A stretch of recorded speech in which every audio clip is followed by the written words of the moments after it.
سوی تو، به شوق روی تو، به طرف کوی تو سپیده دمایم، مگر تو را جویم بگو کجایی؟ نشان تو گه از زمین گاهی ز آسمان جویم، ببین که بی پروا ره تو می پویم، بگو کجایی؟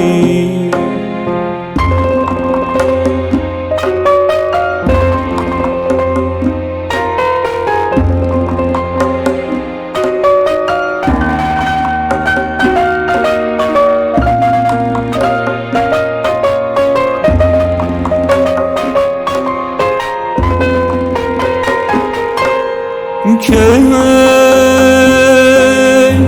رود رخ ماهت از نظرم به غیر نامت که این نام دگر ببرم. اگر تو را جویم حدیث دل گویم، بگو کجایی؟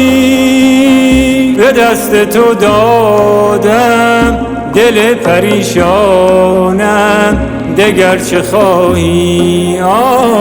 فتادم از پا، بگو که از جانم دگر چه خواهی؟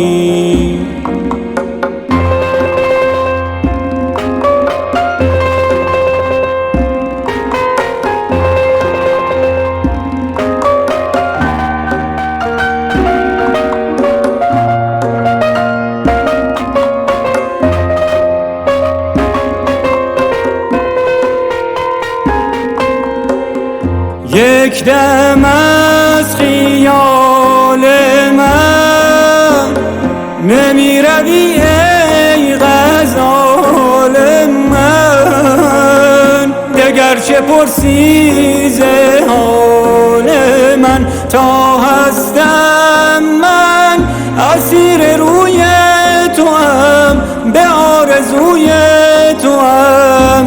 اگر تو را جویم حدیث دل گویم، بگو کجایی؟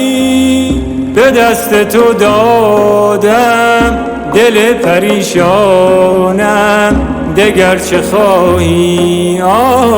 فتادم از پا، بگو که از جانم دگر چه خواهی؟